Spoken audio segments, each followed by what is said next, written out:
El silencio de la casa era un viejo amigo, uno de esos que se sientan a tu lado sin necesidad de palabras. Hacía 20 años que el silencio se había vuelto más denso, más pesado, desde que Ricardo, mi hermano, se desvaneció en el asfalto caliente de la carretera a Puebla. Cada aniversario era el mismo ritual. Desempolvaba la caja de cartón con sus cosas, el olor a tabaco y a un aftershave barato que él adoraba. Me golpeaba como una ola de mar. Sacaba la foto de su camión, un Kenworth rojo que llamaba El Valiente, y me sentaba en el sillón de la sala, el mismo donde mamá nos leía cuentos, y me perdía en los recuerdos. Yo, Elena, con mis 68 años, me había convertido en la guardiana de su memoria. Mi vida era una rutina tranquila, tejida con las hebras de la jubilación, las visitas de mi hijo Mateo y las llamadas esporádicas de mi sobrina Isabela, la hija de Ricardo, que ahora era toda una mujer viviendo en California. Ella apenas recordaba a su padre, solo a través de mis historias y de las fotos amarillentas que le enviaba. Ese día, el 20º aniversario, el sol de la Ciudad de México entraba por la ventana con una tibieza melancólica. Había preparado chilaquiles, los favoritos de Ricardo, aunque sabía que solo yo los comería. La casa, en la colonia Roma, era un testamento de nuestra historia familiar. Las paredes cubiertas de cuadros que mis padres habían comprado en viajes parecían susurrar historias de tiempos más felices. Mientras removía la salsa verde, mi mente vagaba por los caminos que él recorría. Ricardo era un trailero de corazón. Amaba la libertad de la carretera, el rugido del motor, la soledad acompañada por la radio. La carretera te habla, Elena, me decía siempre. Solo tienes que aprender a escucharla. Pero un día, la carretera se lo tragó. Salió de la central de carga con un flete de electrónicos para una empresa importante, Los Sarmiento, y nunca llegó a su destino.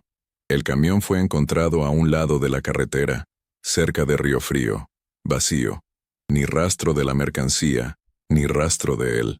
La policía investigó, pero el caso se enfrió tan rápido como se abrió. Probablemente se fugó con la carga, dijo un detective con ojos aburridos, una teoría que nunca acepté. Ricardo podía ser impulsivo, un soñador con los pies a medio camino de la tierra, pero nunca un ladrón. Amaba a su hija, a su familia, más que a cualquier cosa. El teléfono sonó, sacándome de mis pensamientos. Era un número desconocido, de esos con prefijos que no reconoces.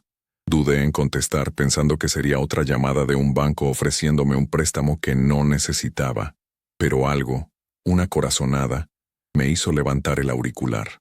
Bueno, dije con la voz que se me había vuelto un poco más rasposa con los años. Hubo un silencio al otro lado, solo el sonido de una respiración contenida, un eco que parecía venir de muy lejos. «¿Hola?», insistí. Y entonces, una voz que me congeló la sangre y me hizo soltar la cuchara de madera que cayó al suelo con un ruido sordo. «Lena, ¿eres tú?». Era un susurro, distorsionado por la distancia y el tiempo pero inconfundible. Era la forma en que él acortaba mi nombre, el timbre exacto, el aliento quebrado. Era la voz de Ricardo.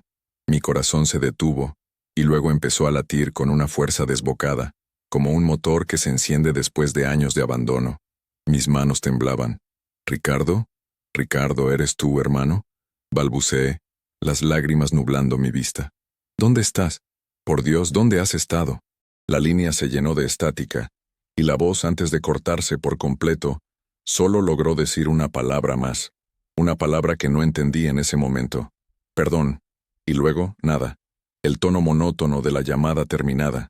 Me quedé de pie en medio de la cocina, con el auricular pegado a la oreja escuchando el vacío. El silencio en la casa ya no era un amigo. Se había convertido en un abismo. Y desde el fondo, la voz de mi hermano me había llamado, arrastrándome a un pasado que me negaba a creer muerto. La calma de mi vida se había hecho añicos. Ya no era solo la guardiana de su memoria. Ahora era la buscadora de su verdad. El impacto de la llamada me dejó paralizada por horas. Me senté en el sillón, el mismo donde esperaba a Ricardo, y miré el teléfono como si fuera un artefacto de otro mundo. ¿Había sido real? ¿O era mi mente anclada en el dolor del aniversario, jugándome una mala pasada? La voz, sin embargo, Estaba grabada en mi memoria, cada matiz, cada vibración. Era él. La duda era una niebla, pero la certeza era un faro en la distancia. Mi primer instinto fue llamar a Mateo. Él, mi hijo, era el ancla de mi vida, un abogado pragmático y sensato que siempre me cuidaba. Marqué su número con dedos torpes. «Mamá, ¿estás bien? ¿Pasó algo?», contestó de inmediato, su tono siempre alerta cuando se trataba de mí. Le conté todo, la voz, el nombre, la palabra perdón. Hubo un largo silencio del otro lado de la línea. «Mamá», comenzó con esa voz suave que usaba cuando quería tratarme con delicadeza, como si fuera de porcelana. «Hoy es el aniversario. Es normal que estés pensando en él más de lo normal. Quizá fue una mala broma, alguien que sabe la historia y quiso lastimarte». Su lógica era impecable, pero mi corazón la rechazaba. «No, mijo. No era una broma. Era su voz. Yo lo sé, lo sentí aquí», le dije, poniéndome una mano en el pecho. «Entiendo, mamá, pero han pasado 20 años. 20. La gente no aparece así como así. Pudo ser una grabación, un estafador. Tenemos que ser cuidadosos». Mateo vino a casa esa misma noche. Me encontró rodeada de las cosas de Ricardo, la caja de cartón abierta sobre la mesa de centro. Me preparó un té de tila y se sentó a mi lado. «Mira, mamá», dijo, tomando mis manos, «lo que más quiero es protegerte. Esta llamada, sea lo que sea, te ha abierto una herida. Antes de hacer cualquier cosa, pensemos con la cabeza fría. ¿Qué sabemos? Un número desconocido. Una voz que se parece. Una llamada cortada. No tenemos nada sólido». Tenía razón, por supuesto, pero la lógica no podía apagar la llama que se había encendido dentro de mí. Una esperanza que creía enterrada había vuelto a brotar. Pasamos horas hablando de Ricardo. Recordamos su risa escandalosa, su optimismo a prueba de balas, sus sueños de comprar una casa grande para todos. Recordamos la última vez que lo vimos, un domingo en esta misma casa. Había traído carnitas y nos contó sobre su nuevo trabajo con la transportista que le daba servicio a Empresas Sarmiento. Estaba emocionado. «Pagan bien, Lena.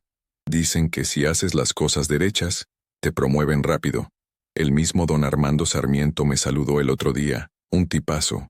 Imagínate un hombre con tanto dinero, manejando un BMW último modelo, y se detiene a hablar con un simple trailero como yo». Esa mención, en ese momento, no significó nada. Era solo Ricardo, impresionado por el mundo del lujo y el poder, un mundo tan ajeno al nuestro.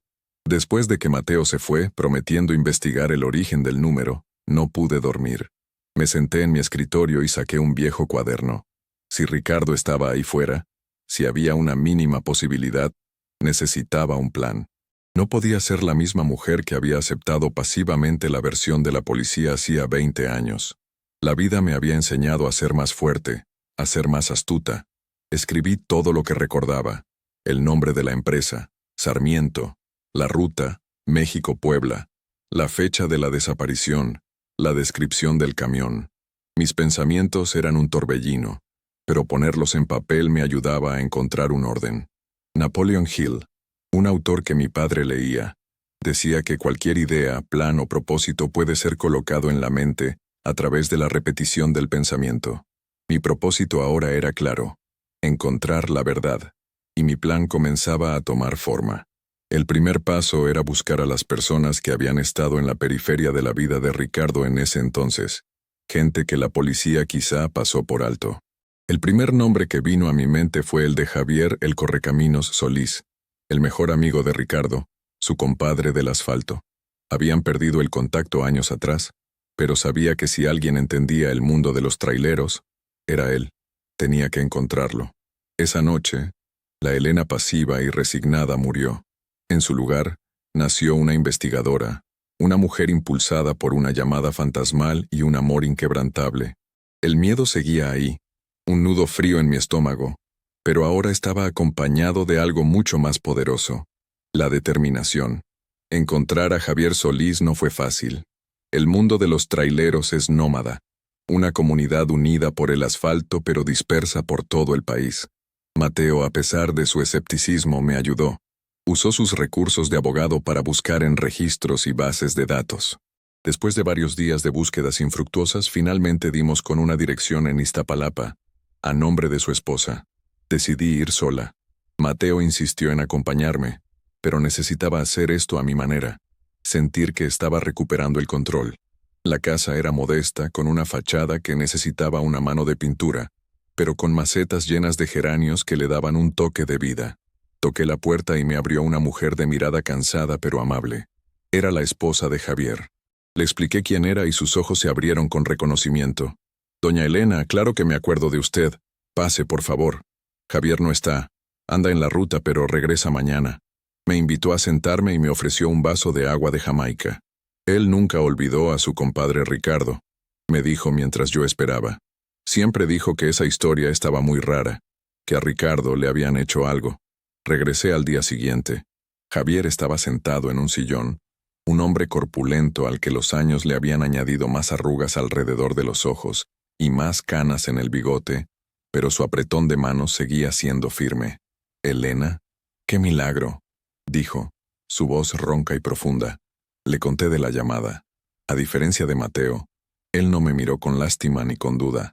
Escuchó atentamente, asintiendo, sus ojos fijos en los míos. «Yo siempre lo supe», dijo al final, golpeando la mesa con la palma de la mano. «A tu hermano no se lo tragó la tierra. A tu hermano lo desaparecieron». Las palabras de Javier eran como gasolina en el fuego de mi determinación. «Javier, necesito que me ayudes, que me cuentes todo lo que recuerdes de esos días. Cualquier cosa, por pequeña que sea». Javier suspiró y se reclinó en su silla. «Mira, Elena, en este negocio uno ve muchas cosas y aprende a callar, pero por Ricardo, por él sí hablo. Me contó que el trabajo con los Sarmiento era muy codiciado. Pagaban el doble que otras empresas, pero eran muy exigentes y, sobre todo, muy discretos. A nadie le gustaba trabajar para ellos, la neta. Había algo raro. Te contrataban a través de un intermediario. Nunca tratabas con los dueños directamente. Y los fletes, a veces eran extraños». Le pregunté a qué se refería con extraños. «Un día llevabas electrónicos carísimos como tu hermano, y al siguiente te mandaban a recoger un contenedor que supuestamente traía refacciones, pero pesaba menos que una caja de plumas. O te hacían cambiar de ruta en el último minuto, sin explicación. Ricardo estaba contento por la paga. Quería juntar para la quinceañera de su Isabela. Me acuerdo que hasta hablaba de comprarle un vestido de esos de diseñador, un Louis Vuitton», decía él, soñando. Pero la última semana antes de que pasara lo que pasó andaba nervioso. Me dijo que había visto algo que no le cuadraba en la bodega principal de los Sarmiento, en Tepotzotlán. Javier se detuvo como si midiera sus palabras. «¿Qué vio, Javier?» Nunca me lo dijo con claridad. Solo me dijo: «Compadre, aquí hay gato encerrado. Estos ricachones no son lo que parecen».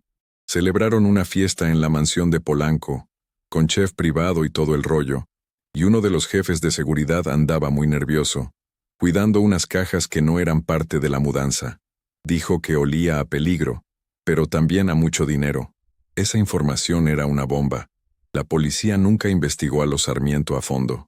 Eran una familia poderosa, intocable, con conexiones políticas y una fortuna que los ponía por encima de la ley. «Nadie se mete con los Sarmiento, Elena», concluyó Javier. «Son dueños de medio país. Si Ricardo vio algo que no debía, ellos son capaces de todo». Me fui de la casa de Javier con una mezcla de miedo y claridad. El camino ya no era un laberinto sin salida. Ahora tenía un nombre, un objetivo: la familia Sarmiento. Sabía que enfrentarlos era como intentar derribar una montaña con las manos, pero la voz de Ricardo en el teléfono resonaba en mi cabeza, dándome la fuerza que necesitaba. El plan se estaba solidificando. Tenía que investigar a esa familia, entender su negocio, encontrar sus debilidades. La búsqueda de mi hermano se había convertido en una batalla contra un gigante invisible. Los días siguientes se convirtieron en una obsesión. Con la ayuda de Mateo, que ahora empezaba a creer que había algo más que una simple broma cruel, montamos un pequeño centro de investigación en la mesa de mi comedor. Él se encargaba de la parte digital, buscando registros de empresas, noticias antiguas, cualquier mención de la familia Sarmiento.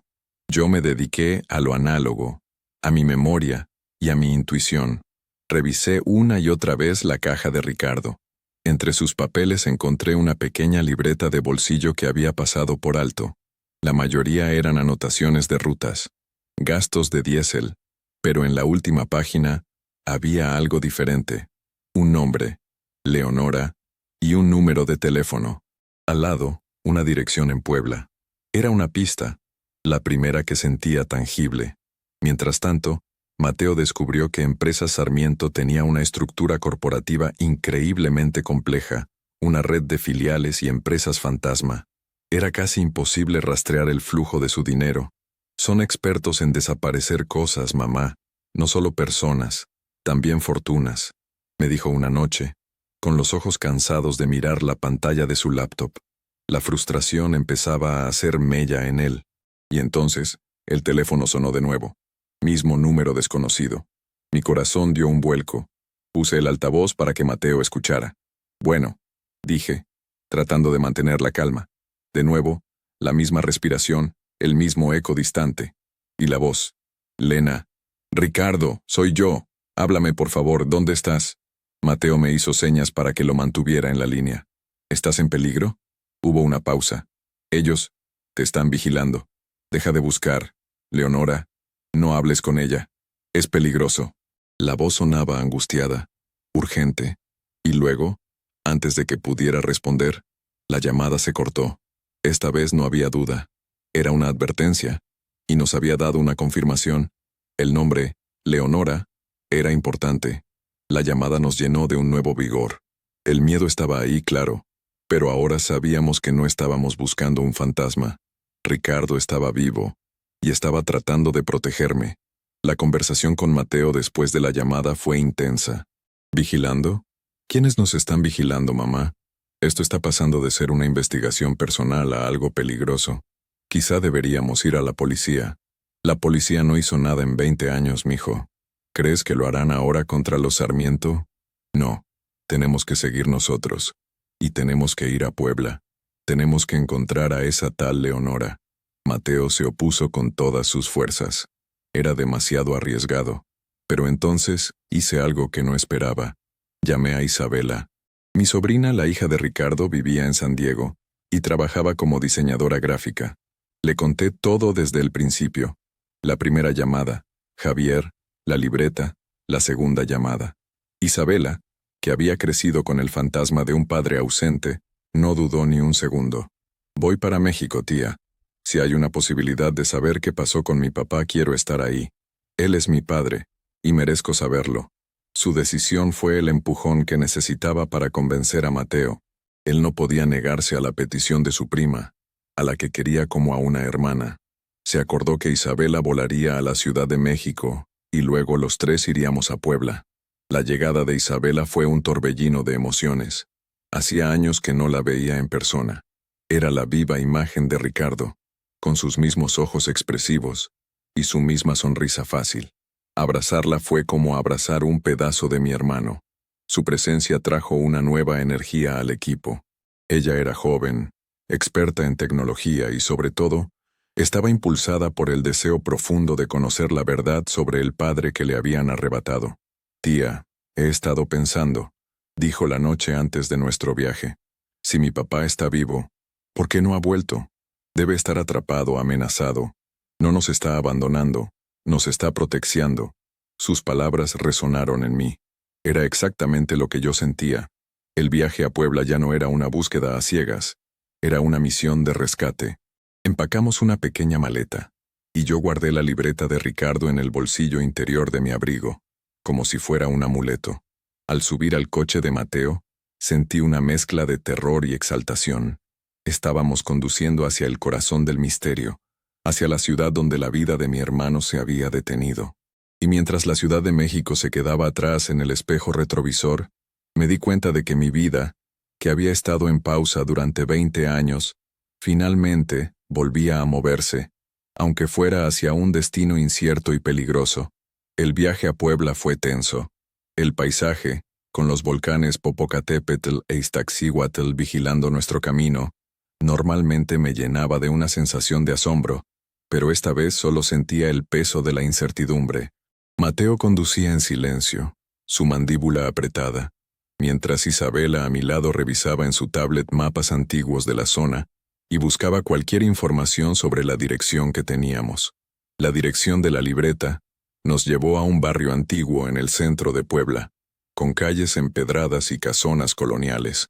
La casa era una de ellas, con una fachada de talavera y un gran portón de madera. Sentí un nudo en el estómago al tocar el pesado llamador de metal. Nos abrió una mujer de unos 70 años, de cabello completamente blanco y ojos increíblemente azules. ¿Sí?, dijo, con una voz suave pero firme. Buscamos a la señora Leonora, dije yo, mi voz apenas un susurro. La mujer nos miró, a los tres, uno por uno. Yo soy Leonora. ¿Quiénes la buscan? Le mostré una foto de Ricardo que llevaba en mi cartera. Sus ojos se fijaron en la imagen, y vi cómo una sombra de dolor y reconocimiento los cruzaba. Pasen, dijo, abriendo completamente el portón. La casa de Leonora era como un museo personal, llena de libros, arte y recuerdos. Nos sentamos en su sala, y ella nos sirvió un té de hierbabuena. Yo fui la contadora de Empresas Sarmiento durante 30 años, comenzó, su voz temblando ligeramente. Conocí a Ricardo. Era un buen hombre, diferente a la mayoría de los choferes. Era curioso, hacía preguntas, y eso, en ese lugar, era peligroso. Nos contó que la empresa era una fachada. El negocio principal no era la logística ni los electrónicos, era el lavado de dinero y el contrabando de arte y antigüedades robadas. Los camiones, como el de Ricardo, a menudo transportaban mercancía legal como pantalla, pero en compartimentos secretos llevaban piezas de valor incalculable. Ricardo descubrió uno de esos compartimentos por accidente. Su camión tuvo una avería cerca de la bodega, y mientras esperaba al mecánico, vio algo que no debía. Vio a Armando Sarmiento en persona supervisando la carga de unas cajas que no estaban en ningún registro. Se dio cuenta de que algo andaba muy mal. Leonora nos confesó que ella misma había estado viviendo con miedo durante años. Sabía demasiado. Había intentado renunciar varias veces, pero los Sarmiento la tenían atrapada. Habían bloqueado sus cuentas bancarias una vez como advertencia y amenazado a su familia. Ricardo vino a verme en secreto, unos días antes de desaparecer. Me había investigado. Sabía que yo era la única que podría entender los registros. Me mostró unas copias de manifiestos de carga que había logrado sacar. Eran la prueba del fraude. Me dijo que iba a ir a la policía después de su viaje a Puebla. Sus ojos se llenaron de lágrimas. Yo le rogué que no lo hiciera. Le dije que lo matarían. Le dije que desapareciera, que se fuera del país. Pero era terco. Decía que no podía vivir sabiendo eso, que no era justo. Le di mi dirección en Puebla. Le dije que si algo salía mal me buscara aquí. Pero Ricardo nunca llegó. Leonora creía que lo habían interceptado en el camino. Esa gente no deja cabos sueltos, Elena. Si lo encontraron, no creo que... No pudo terminar la frase. El silencio en la habitación fue devastador. La esperanza que la llamada había encendido comenzaba a ser reemplazada por una cruda y dolorosa realidad. Salimos de la casa de Leonora aturdidos. La verdad era peor de lo que habíamos imaginado. Mi hermano no era un ladrón. Era un héroe que había intentado hacer lo correcto y había pagado el precio más alto. Nos registramos en un pequeño hotel en el centro. Esa noche, nadie pudo dormir. Mateo caminaba de un lado a otro en la habitación. Esto es demasiado grande para nosotros, mamá. Estamos hablando de crimen organizado. Tenemos que salir de Puebla, irnos a casa y darle esta información a una autoridad federal, a alguien que no esté comprado. Isabela, por otro lado, estaba furiosa. No podemos rendirnos ahora. Le debemos a mi papá luchar. Esa gente no puede salirse con la suya. Yo estaba en medio, atrapada entre la prudencia de mi hijo y la pasión de mi sobrina. Mi corazón estaba roto. La posibilidad de que Ricardo estuviera muerto era una daga que se clavaba más y más profundo. Pero entonces recordé la llamada. La advertencia. No hables con Leonora. Es peligroso. Si Ricardo estuviera muerto, ¿quién me habría advertido? La lógica me decía que la llamada podía ser una trampa, una forma de los Sarmiento para ver si seguíamos investigando. Pero mi instinto, esa voz interior que nunca me había fallado, me decía que Ricardo estaba vivo y que me estaba guiando. Al día siguiente, Decidimos visitar el último lugar donde el camión de Ricardo fue visto, un parador de carretera cerca de Río Frío.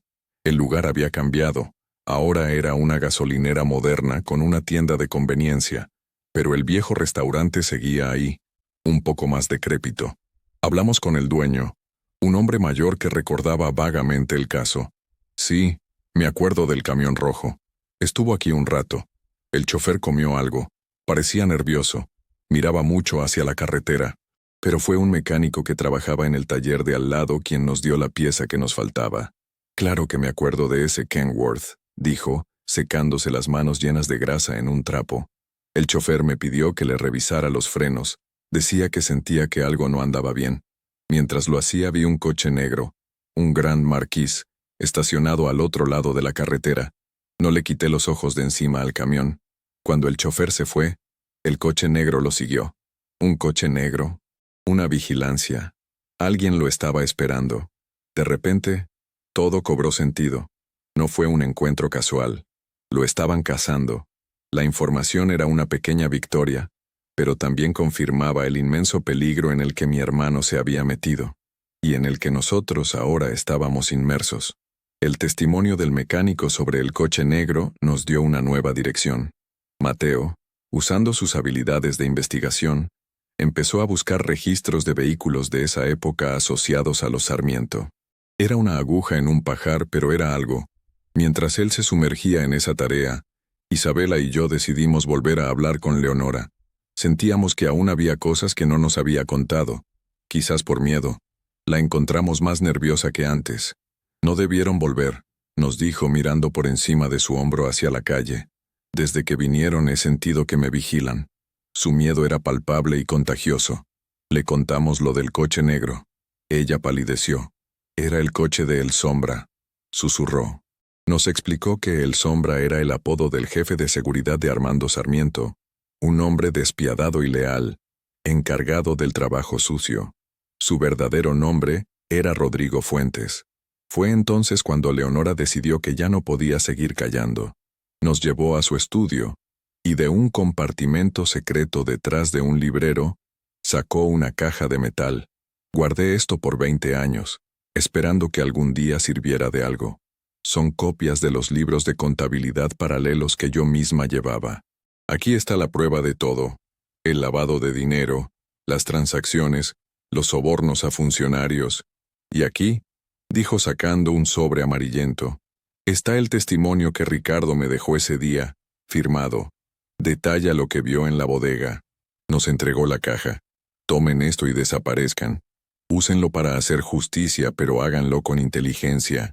Esta gente es más peligrosa de lo que imaginan. El peso de la caja en mis manos era el peso de 20 años de silencio, el legado de la valentía de mi hermano. Nos despedimos de Leonora, prometiéndole que tendríamos cuidado. Apenas habíamos salido de su casa cuando Mateo nos llamó. Su voz era un hilo de pánico. «Mamá, tienen que salir de ahí ahora mismo. Acabo de encontrar algo». Rodrigo Fuentes, El Sombra, no solo trabajaba para Sarmiento. Antes fue policía judicial. Y adivinen qué. Fue el detective principal asignado al caso de la desaparición de tío Ricardo. La revelación fue como un golpe en el estómago. El hombre que supuestamente investigaba el caso era el mismo que lo había orquestado. Estábamos atrapados en una telaraña. Corrimos hacia nuestro hotel, la paranoia apoderándose de nosotros. Cada coche que pasaba, cada persona que nos miraba, parecía una amenaza. Al llegar a la habitación, la encontramos revuelta. No habían robado nada de valor, ni el dinero ni las computadoras. Solo habían buscado algo: la caja. Afortunadamente la llevaba conmigo. Habían estado a punto de conseguirla. El mensaje era claro. Sabían quiénes éramos. Sabían lo que estábamos haciendo y estaban cerca. Muy cerca. El miedo ya no era una posibilidad. Era una certeza que nos helaba los huesos. Esa noche en el hotel fue la más larga de mi vida. Con la puerta atrancada con una silla, nos sentamos los tres en la oscuridad, hablando en susurros. El allanamiento de la habitación había sido el punto de quiebre. Mateo insistía en que debíamos tomar la caja e irnos directamente a la Ciudad de México, a la oficina de un fiscal federal en el que él confiaba. Isabela, aunque asustada, Ardía en deseos de venganza. Quería filtrar la información a la prensa, exponer a los Sarmiento públicamente. Yo, en cambio, sentía que nos faltaba la pieza más importante del rompecabezas. Ricardo.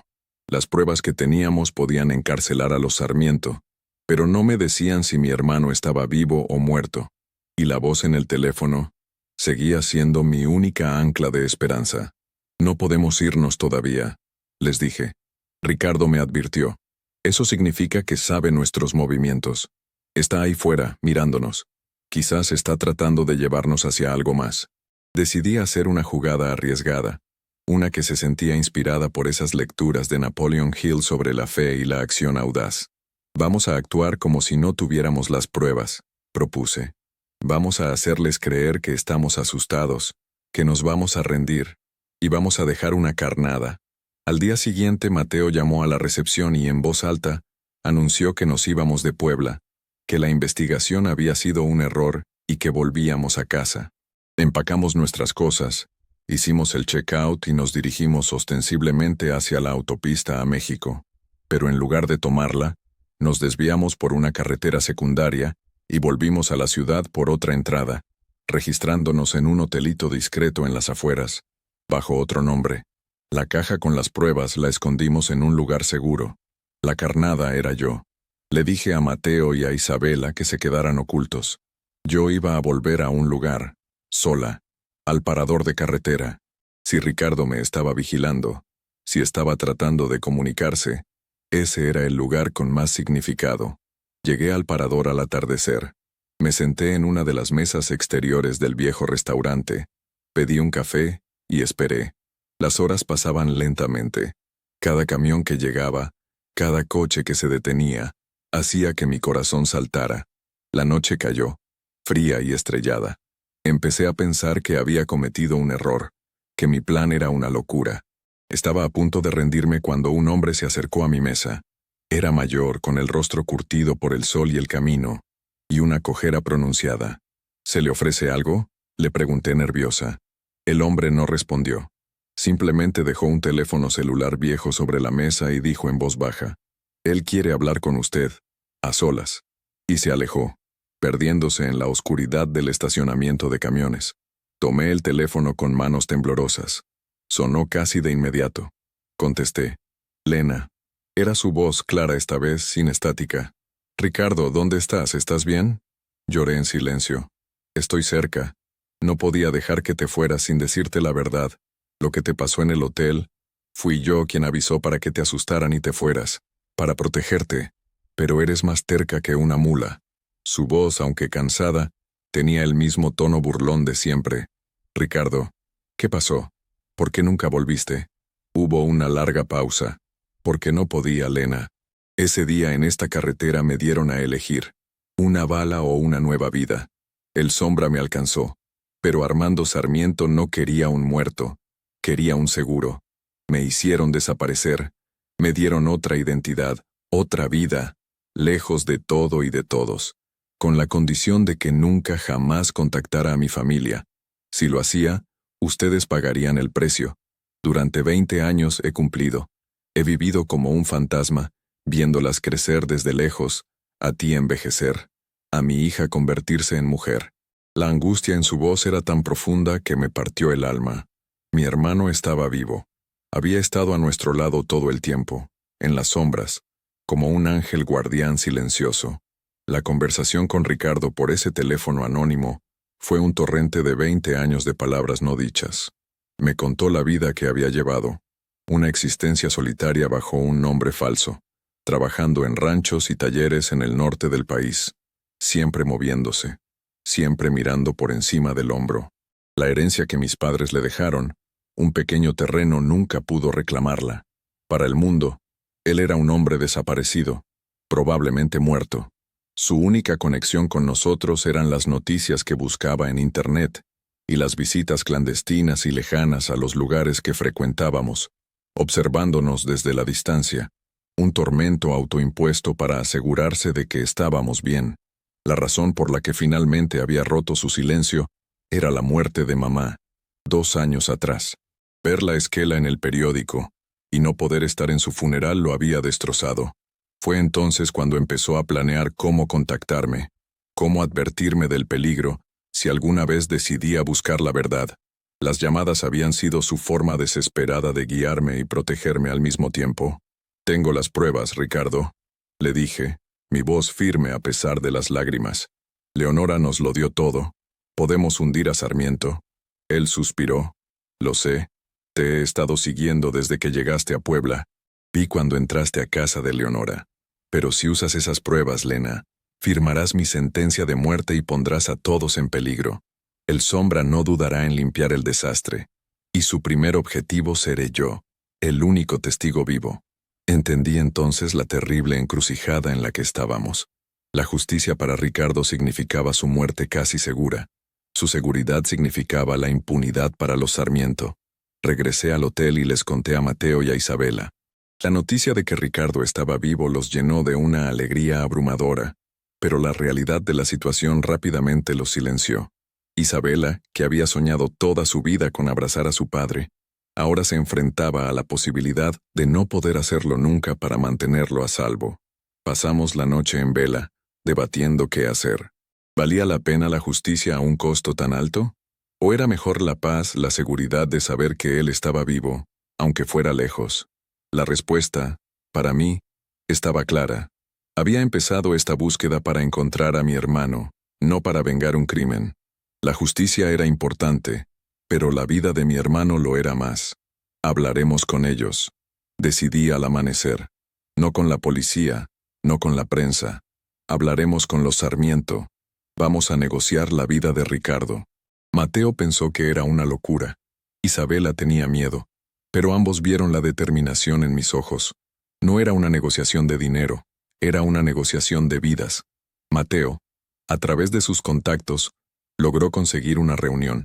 No con Armando Sarmiento, que era una figura casi inaccesible, sino con su esposa, Clara Sarmiento, la matriarca de la familia, conocida en los círculos de élite por su filantropía y su aparente devoción familiar.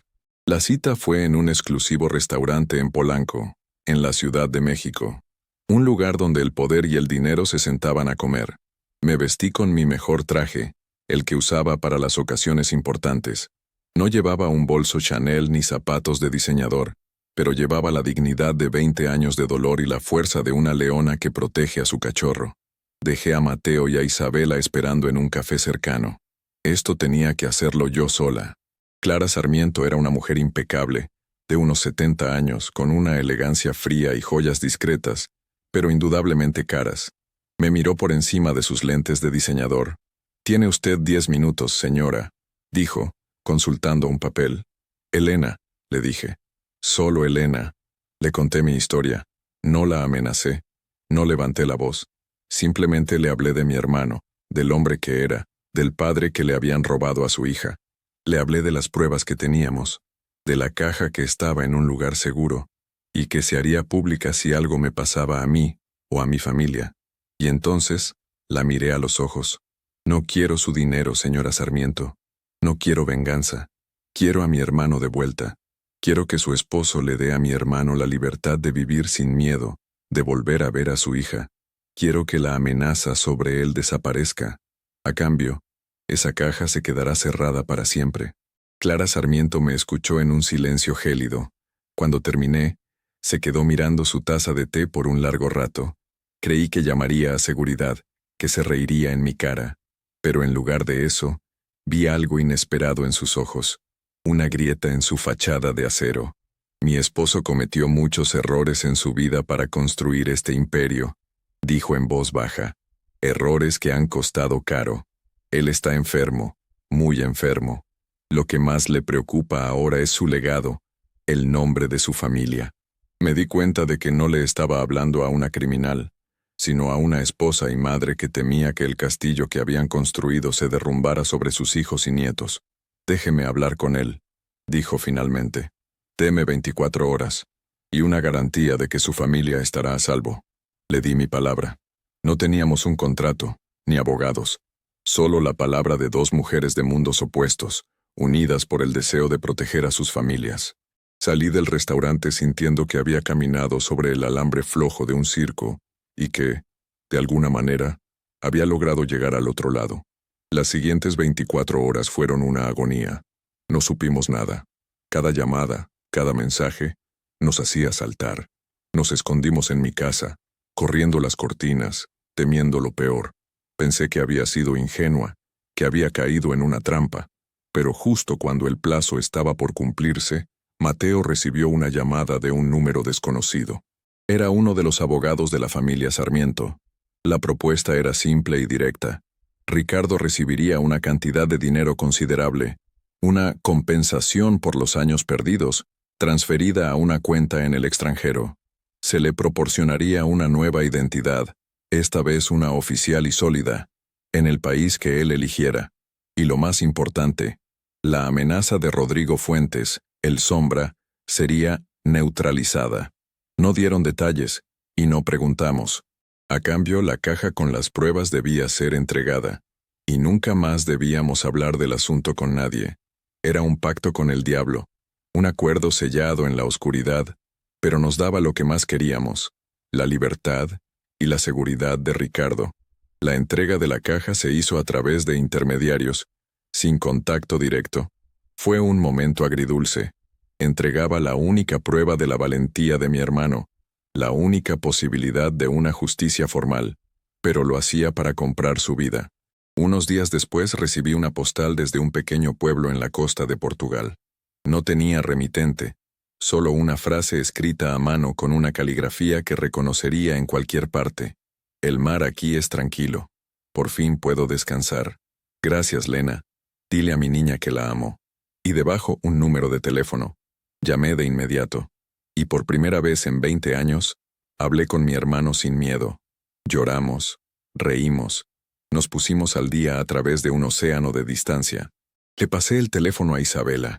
Escucharla hablar con su padre, escuchar sus sollozos de alegría, sus preguntas torpes, su risa nerviosa. Ese fue el momento en que supe que había tomado la decisión correcta.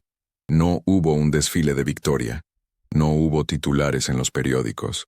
Los Sarmiento siguieron siendo los Sarmiento, aunque supe meses después que don Armando había muerto y que la estructura de la empresa había cambiado, volviéndose más legítima. Nuestra victoria fue silenciosa, privada, familiar. La vida poco a poco encontró un nuevo ritmo. Isabela viaja a Portugal cada vez que puede, construyendo la relación con su padre que le fue negada. Hablo con Ricardo todas las semanas por videollamada. Lo veo envejecer, lo veo sonreír, lo veo en paz. A veces en las noches tranquilas, me siento en el sillón de la sala y pienso en el increíble viaje que emprendimos. Empezó con una voz en el teléfono y nos llevó a través del miedo, la corrupción y el dolor.